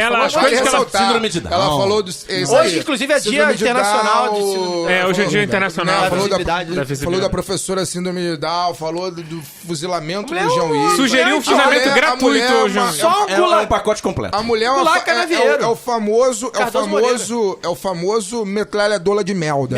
Metralhadora de melda. Fala melda. Pois é. Ela, assim, ela merece, inclusive, ela poderia ser citada em vários programas, mas, felizmente, ela em breve... Tem um textinho do Alcides lá no site. Em breve vai voltar pro ostracismo. E para o esgoto. Só pra completar. Aí o CNJ parece que abriu, parece que não sei se é... Sindicância. Não, sindicância, assim, é presidente do CNJ? Presidente do CNJ e presidente do STF, a mesma pessoa. Não, então não. Carmen Lúcia. Então pode Carmen ser Lúcia, outra mesma pessoa. pessoa. Eu sei que alguém... Deve ser o corregedor. Corregedor, isso. Corregedor do CNJ, disse que o pessoal tá querendo punir e tal, porque realmente foi um absurdo. Abriu o sindicância CNJ, a gente sabe qual é a punição de juiz, né? A máxima. A punição máxima do juiz e a aposentadoria eu não sei como é que fica a aposentadoria dela, porque ela é do quinto e tal. Mas ela já vai não vai receber um dinheirinho aí. De fome ela não morre. Não vai receber porra nenhuma. Vale ressaltar, a gente falou da Marília, a desembargadora e tal, mas a gente também tem que falar do deputado Alberto Fraga, do Distrito Federal, da bancada da bala, líder da bancada, quebrou o decoro parlamentar, né, que compartilhou fake news no Twitter. Esse é bundão, não aguentou a pressão e tirou o Twitter do ar. Ele que fala que Marielle era mulher de bandido, no entanto, Já foi preso. pego, né, reclamando que a propina que ele tava recebendo era mais baixa do que a Que é do do assessor. Além de assessor corrupto, dele. além de corrupto e otário, porque o assessor tava levando mais que ele. Exatamente. Então, Aí fica é também, foda, né? fica também aí E o é terror metida do... bronqueiro, porque é da bancada Ele é da tão bala. machão que ele toma bronca do assessor. Toma volta do assessor. Fica o terror do baile também aí pro Alberto Inclusive, Fraga, do DEM. do É bom dizer DEM do Distrito partido, Federal. DEM, Distrito Federal. E é Que bom tem um pré-candidato à presidência da República. E é, bom Isso. que, e é bom que se diga também, espero muito que o pessoal vá, principalmente neles dois. Se for neles dois, punir legal, conseguir um dinheiro legal deles, retratação bonitinho, já vai adiantar bastante. Fazer um grande serviço pra sociedade. Dizem que o PSOL é o partido que defende bandido. No entanto, não, o Alberto Fraga não é do PSOL e foi pego reclamando que a propina dele era mais baixa do que a do assessor. Não, e tem... Pra terminar o assunto de Terminando o Bandido e terminar o programa, Tem Pearl Jam daqui a pouco. bancada... Ele quer ir pro Pearl Jam, eu sei, Daniel, mas a bancada do pessoal fez uma PL pra combater as milícias, um projeto de lei. Ninguém da bancada da bala foi junto. Não, e votaram contra. Então, E tem os nomezinhos da bancada da bala lá no nosso Facebook. tá aí que a bem gente botou lá. esclarecido quem defende bandido e que tipo de bandido é defendido por essas pessoas. Mas esse foi o Lado B do Rio número 54. Assine o feed no site da Central 3 ou no seu tocador de podcast celular favorito e receba os episódios automaticamente. A gente convida os ouvintes também a visitar o nosso site, ladobedorio.com.br. Tem textos toda semana, alguns muito bons, Daniel, alguns muito ruins, como os meus. E a gente pede para vocês participarem das nossas redes sociais. O engajamento nessa semana foi fantástico, embora pelos piores dos motivos, né? Pelo menos... a gente teve o reconhecimento que a gente fez um programa muito sério, muito respeitoso e muito completo sobre o acontecido. A gente agradece os novos ouvintes, espero que vocês fiquem para os próximos episódios lá do B do Rio e divulguem cada vez mais para que a gente de fato consiga fazer a revolução através de um podcast. Boa noite a todos e até semana que vem. Queridos, queridos ouvintes, eu cometi uma gafe, então depois a gente vai comprimir tudo aqui e vai ter uma boa noite da galera. Não, Belande, boa noite pra você. Dá uma boa noite, um bom momento aos ouvintes, aos novos ouvintes, aos ouvintes antigos, a galera de podcast, pessoal do Anticast, pessoal do Chutando a Escada, Mamilos. do Virando a Casa, do Vira Casacas, um monte de gente aí dando moral, muito obrigado. E eu queria fechar só com lembrando da Marielle, lembrando do DG, da menina Maria Eduarda, dentre tantos outros. A Cláudia, que fez 4 anos A Cláudia, essa semana. A que foi Da arrastada. No arrastada. dia seguinte. Entre tantos Morro da outros. Seu assassino está sendo promovido pela Entre PM. tantos outros não. negros. Ali é o... Fubá. É o Morro em Frente. Não, Fubá. não é Fubá, não. Vou lembrar até o final do programa e falo. Enfim. Frente. Cajueiro. Cajueiro. Entre tantos outros negros que são assassinados em circunstâncias aí, como a gente já tem falado há muito tempo, o Fábio Santiago, que é uma pessoa do Facebook que eu vi aqui, eu vou dar o crédito pra ele, que ele escreveu um negócio que me tocou muito, que ele escreveu assim: a estrutura racista funciona assim, preto tem que provar sua inocência até quando tá morto. Pois é, Daniel, boa noite, corre pro Pearl Jam. Boa noite. Só um detalhe aqui, nós tivemos dentro do fantástico retorno que nós tivemos do programa da semana passada, tivemos uma pequena Zé de crítica. Abreu. Tivemos uma pequena crítica de que a gente falou aqui que a Marielle seria um símbolo da meritocracia, né? Era de um sentido de que... eu sei. A pessoa entendeu, mas falou que poderia ser entendido de forma errada por outras pessoas. A gente falou que quem defende a ideia da meritocracia, Sim, ela se poderia olha pra história da utilizar Marielle, dela. livre desses preconceitos que a gente falou de que uma mulher da favela não pode chegar lá onde ela chegou sem estar associada ao tráfico, olharia ela como um exemplo da meritocracia. Sim. Mas é óbvio que a história da Marielle tá ligada a um movimento coletivo que vem dos pré-vestibulares, como a gente E comentou. você até citou da Eu Rafaela citei Silva, da atleta olímpica, Não, né? eu citei- Ele usa o eu atleta citei- olímpica como se não tivesse nada, Sim, nenhum aparato. eu citei ali a em volta. história da trajetória da Marielle, que está conectada a todo esse movimento coletivo de militância. O Fagner falou bem melhor do que eu aqui hoje, então fica aí o esclarecimento. Obrigado a todo mundo que repercutiu o programa, obrigado aos programas da casa que repercutiram a gente também, que mandaram inclusive abraços específicos pro Fagner, né, que conhecia pessoalmente a Marielle, pessoal do Conexão Sudaca, pessoal do Trivela citou também, e fica aí o agradecimento. Boa noite, Fagner. Valeu a todos, boa noite. Eu queria particularmente também agradecer todas as mensagens de solidariedade que eu recebi do Twitter, principalmente, algumas inbox também, no Facebook, no Twitter, em tudo. Realmente foi uma semana muito difícil, mas a gente vai continuar aí, vai resistir, né? Nossa vida é essa, a gente não tem por onde fugir. Agradecer a presença do Fábio aqui para poder falar sobre temas sobre direitos humanos. Acho que assim nunca foi tão importante falar de direitos humanos.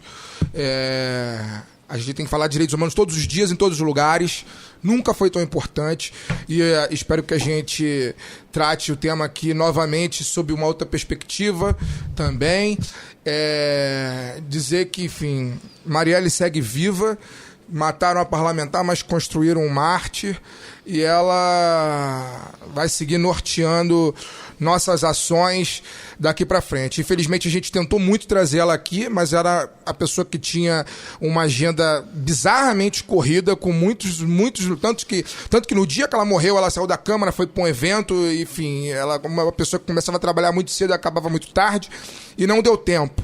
Mas, embora não tenha dado tempo dela estar aqui fisicamente, ela vai estar sempre junto com o lado B, do ponto de vista ideológico, que é mais importante até. Valeu. Fábio, muito obrigado pela sua participação. E normalmente sou mais educado com os convidados e deixo eles darem boa noite, mas fica aí boa noite para você. E muito obrigado pela sua contribuição, que foi de fato muito positiva, trazendo aí uma luz sobre um grupo de pessoas que é realmente muito apagado, que são os egressos e os atuais usuários do sistema prisional brasileiro. Bom, obrigadíssimo a vocês pelo convite de estar aqui no Lado B do Rio. Espero ter contribuído um pouco para o debate, que vocês continuem por muito tempo fazendo esse trabalho maravilhoso aqui com esse podcast. Convido a todos a entrarem no site, na rede social do Mecanismo Estadual de Prevenção e Combate à Tortura, mecanismorj.com.br. Lá tem os nossos relatórios com diversas recomendações para transformar a realidade do cárcere no Rio de Janeiro e no Brasil. A gente costuma, enfim, ter a palavra nos lugares para falar de coisas muito duras de se ouvir, mas é importante cumprir também esse papel. Mas sim, a gente tem propostas muito concretas para transformar essa realidade e ter uma sociedade mais igualitária, sem racismo, em que o cárcere não seja essa suposta solução para os conflitos sociais que permanecem enraizados na sociedade brasileira. Então, vocês aqui vivem tratando desses temas, e por isso continuarei sendo ouvinte, e parabéns para vocês. Bom, agora a segunda piadinha ruim do programa, porque eu já terminei uma vez, né? Se o pessoal que é contra direitos humanos é tão contra assim, se abra mão do seu direito de propriedade e transfira todos os seus bens pra gente, que a gente faz bom uso. Boa noite pela segunda vez. São Paulo, dia 1º de outubro de 1992, 8 horas da manhã. Aqui estou mais um dia, sob o olhar sanguinário do vigia. Você não sabe como é caminhar com a cabeça na mira de uma HK. Metralhadora alemã ou de Israel, estraçalha ladrão que nem papel. Na muralha em pé, mais um cidadão José, servindo um estado, um PM bom, passa fome metido a Charles Bronson. Ele sabe o que eu desejo, sabe o que eu penso. O dia tá chuvoso, o clima tá tenso. Vários tentaram fugir, eu também quero. Mais de 1 a 100, a minha chance é 0. Será que Deus ouviu minha oração? Será que o juiz aceitou a apelação?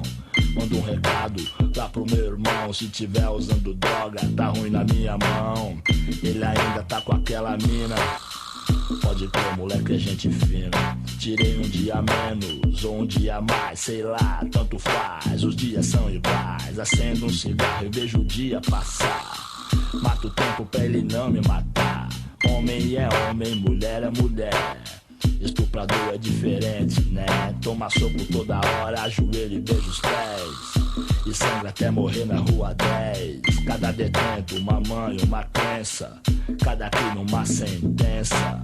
Cada sentença, um motivo, uma história de lágrimas, sangue, vidas inglórias, abandono, miséria, ódio, sofrimento, desprezo, desilusão, ação do tempo. Misture bem essa química, pronto. Eis um novo detento.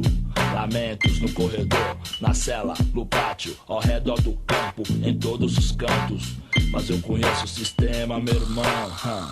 Aqui não tem santo. Preciso evitar que um safado faça minha mãe chorar. Minha palavra de honra me protege pra viver no país das calças bege. Tic-tac, ainda é 9h40. O relógio na cadeia anda em câmera lenta.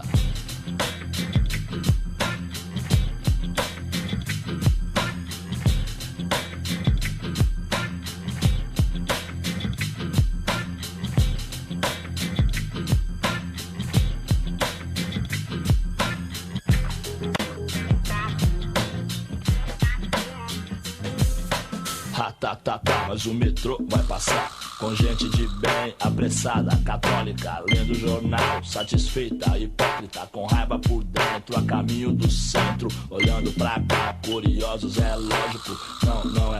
Não é o zoológico.